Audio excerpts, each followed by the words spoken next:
आप देख रहे हैं आज का बाजार जागरण बिजनेस के डिजिटल प्लेटफॉर्म पे। अगर हम बाजारों की चर्चा करें तो आज एक बार फिर शुक्रवार है, और शुक्रवार को हम लगभग बहुत सारे हफ्तों से ये देख रहे हैं कि शुक्रवार हमारे लिए अच्छा नहीं होता है as far as the market से कंसर्न, क्योंकि बाजार में उस दिन बिकवाली रहती है। और ये बिकवाली क्यों रहती है, वो उसके कारण भी बता दूं आपको। कारण ये है क्योंकि ये फ्राइडे का दिन होता है, उसके बाद 2 दिन की छुट्टी होती है, और यूएस में ट्रम्प साहब क्या कहेंगे उसके बारे में हमें कुछ नहीं मालूम। वहां के डेटा पॉइंट्स कैसे आएंगे उसके बारे में भी हमें कुछ नहीं मालूम होता। तो इसीलिए पोजीशंस लाइट होती है। जिसने खरीदारी की होती है हफ्ते के शुरुआत में या मिड में, वो बिकवाली का करके अपना मुनाफा वसूल लेता है और अपनी पोजीशंस को हल्की करता है। तो पोजीशंस हल्की करने पे हम थोड़ा बहुत दबाव जो है वो मार्केट्स पे देखते हैं। अगर आज के बाजार की बात करें तो यहाँ पे इस समय करीबन निफ्टी 147 अंक नीचे कामकाज करते हुए 25,000 का आंकड़ा निफ्टी ने एक बार फिर तोड़ दिया है, और सेंसेक्स पे करीबन 430 अंकों की गिरावट इस समय देखने को मिल रही है, और बैंक निफ्टी 418 अंक नीचे कामकाज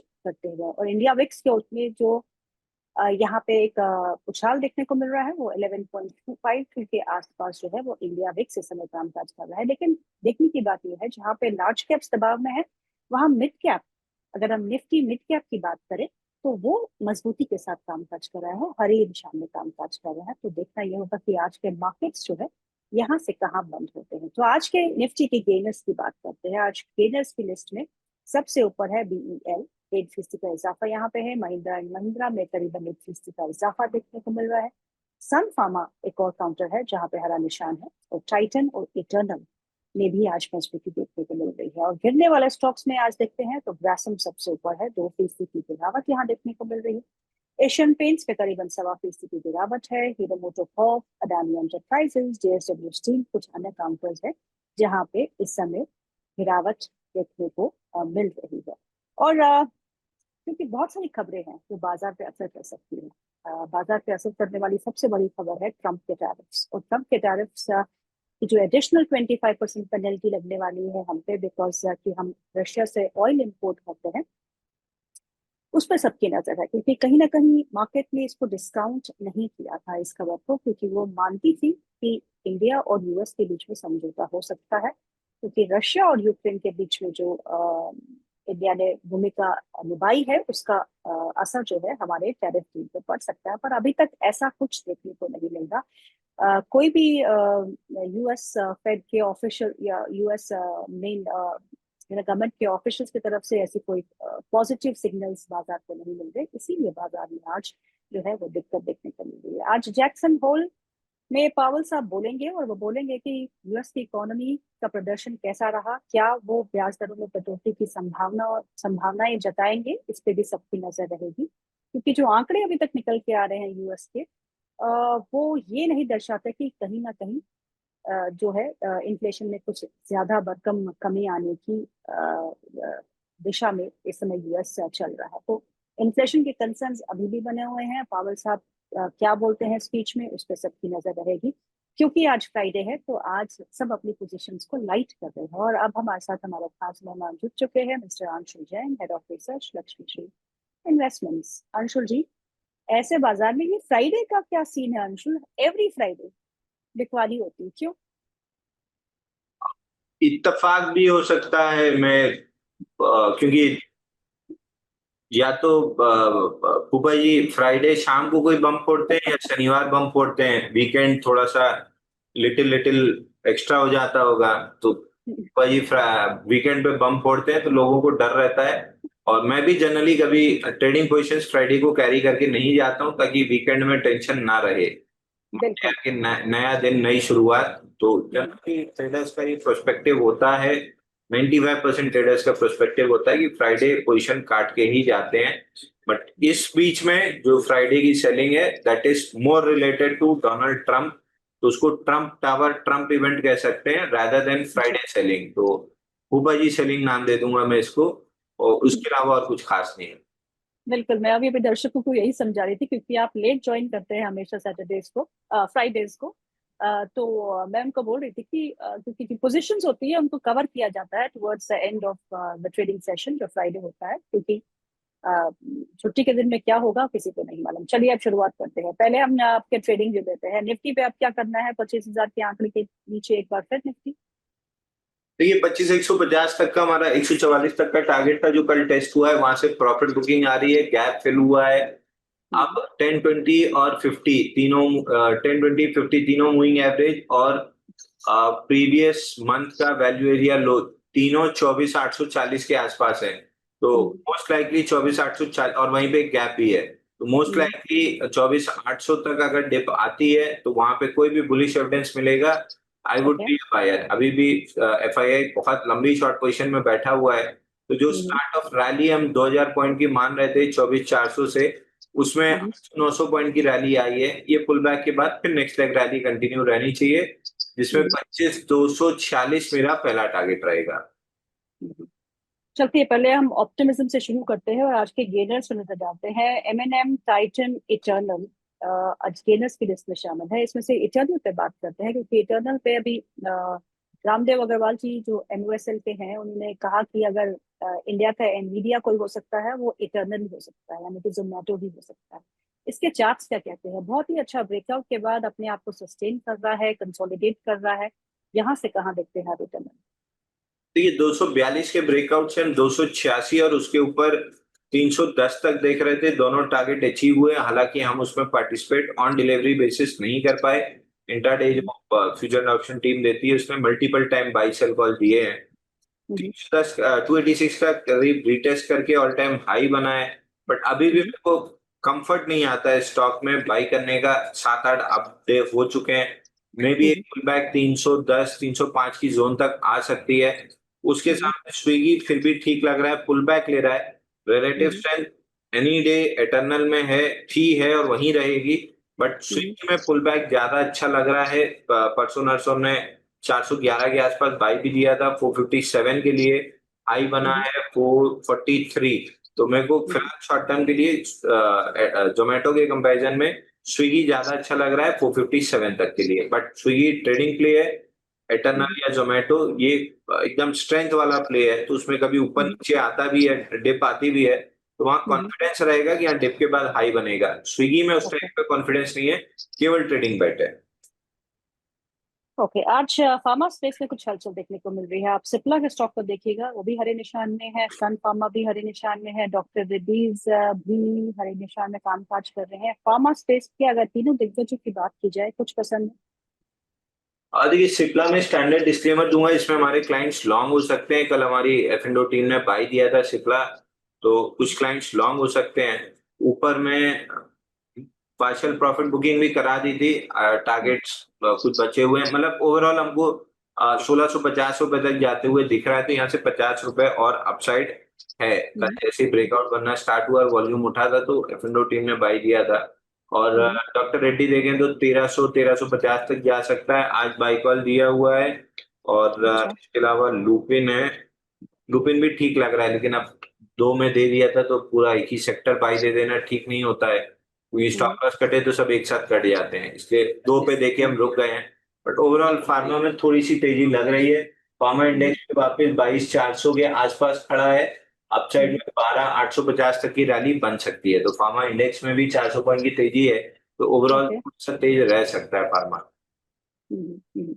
चलिए, इस बीच में एक सवाल भी आ चुका है। अभिषेक झा जी आपसे पूछते हैं एल एन की फाइनेंस के बारे में। उनकी बाई प्राइस है 203 की। Should I book profits and again री एंटर एट लोअर प्राइस? क्या वो प्रॉफिट बुक करके एक बार फिर लोअर प्राइस में एंटर करें, या फिर क्या करना चाहिए एल एन की फाइनेंस? देखिए अगर शॉर्ट टर्म ट्रेडर हैं तो प्रॉफिट बुक कर लीजिए। अगर लॉन्ग टर्म इन्वेस्टर हैं तो 500 का टारगेट है, प्रॉफिट बुक करने का कोई मतलब नहीं गिरता है। 800 का टारगेट है सर। ये टारगेट कब तक का है लॉन्ग टर्म? कम से कम 2 साल तो लगेगा, मतलब 2 साल एवरेज में मान के चल रहा हूँ, क्योंकि 400 हफ्ते का बेस ब्रेकआउट है 176 पे। उसका टारगेट 500 रुपए है। 400 हफ्ते बना है तो मान के चलिए कि 100 हफ्ते तो लगेंगे टारगेट कंप्लीट करने में। 100 हफ्ते यानी 2 साल हो ही गया। ओके।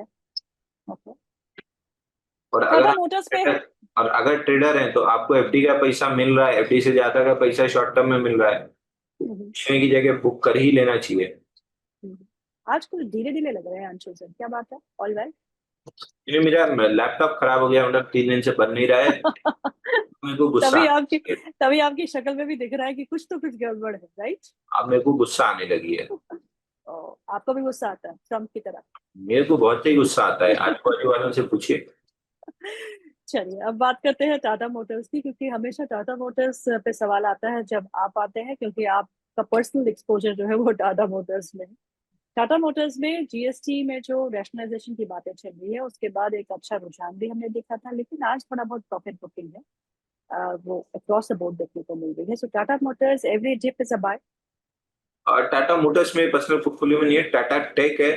बट टाटा अच्छा। मोटर्स मेरा इंटरेस्ट जरूर है, नीचे गैप फिल अच्छा। होता है 673 के आसपास।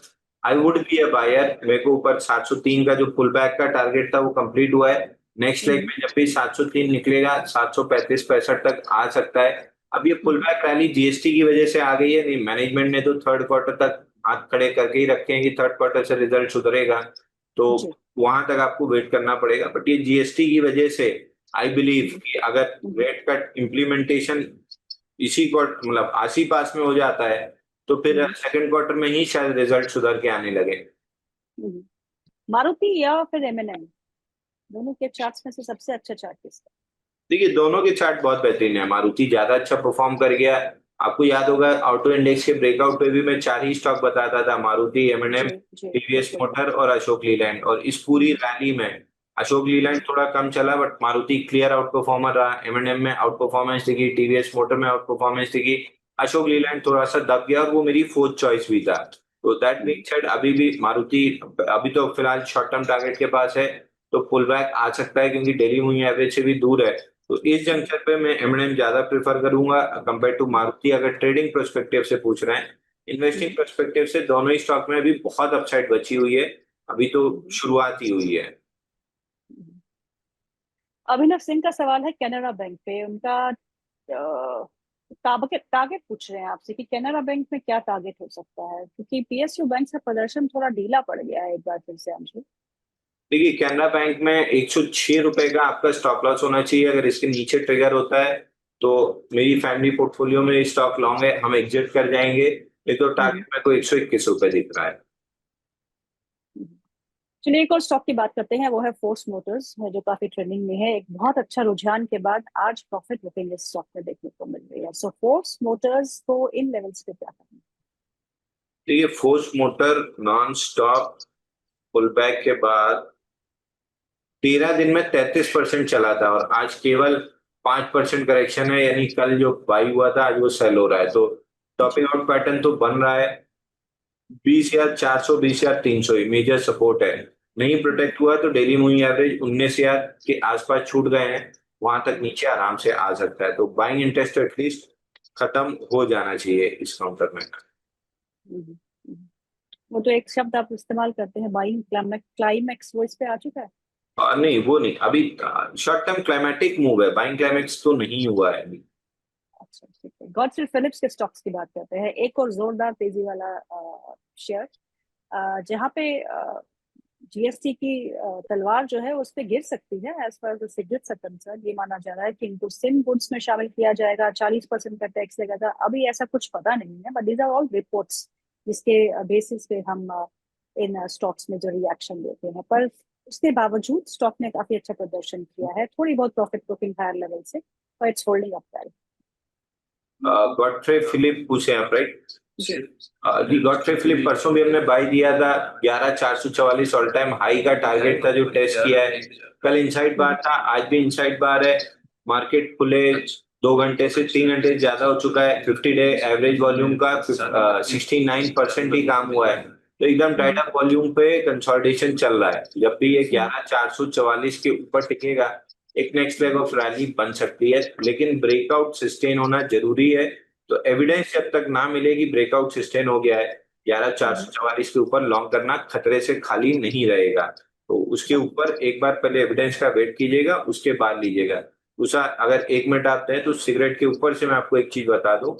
जी। आज से 15 साल पहले जब मैंने लक्ष्मी श्री ज्वाइन की थी, जहाँ पे हमारा ऑफिस था वहां से उतर के हम लोग जाते थे, तो 5-7 मिनट दूर चाय वाला था, वहां पे मेरे जितने साथी थे सब सिगरेट पीते थे। दो हम्म। चार को तो मैंने जबरदस्ती करके, चूंकि जैनी आदमी सिगरेट शराब इन सब चीजों से हमेशा ही दूर रहे हैं, हम्म। मैंने जबरदस्ती करके सिगरेट बंद करा दी। अब जब 1.5 साल पहले हम लोग यहाँ नए ऑफिस में शिफ्ट हुए हैं, चाय हम्म। वाला बिल्कुल नीचे है, 10 कदम की दूरी पे। हम्म। आदमी वहां पे सिगरेट छोड़ा था। यहाँ पे लॉजिक ये था कि वो रजनीगंधा वाला वो तंबाकू छोड़ने के चक्कर में कि वो छूट जाए इसलिए सिगरेट चालू कर दी। इसको ये माउथ कैंसर छोड़ के माउथ एंड लंग कैंसर लेने का जो शौक था, ये लॉजिक मेरे गले से नीचे नहीं उतरा। दूसरा, उस समय सिगरेट वो छोटी गोल्ड पीते थे जब शायद 7-8 रुपए या 5 रुपए की आती थी, आज 20 रुपए की आती है। तो सिगरेट पे आप टैक्स 40 नहीं 400% कर दीजिए। जिसको पीना है वो पिएगा, जिसको छोड़ना है वो रिहैब जाएगा। तो ये अंदर से जब तक नहीं आएगा, आपके टैक्स बढ़ाने या घटाने से सेल्स पे कोई भी इफेक्ट नहीं आ रहा है, क्योंकि ये डोपामिन इफेक्ट देता है जिसका लॉजिक से दूर दूर तक कोई लेना देना नहीं होता है। क्योंकि अगर होता तो माउथ कैंसर छोड़ने के लिए आप माउथ एंड लंग कैंसर दोनों नहीं अपनाते।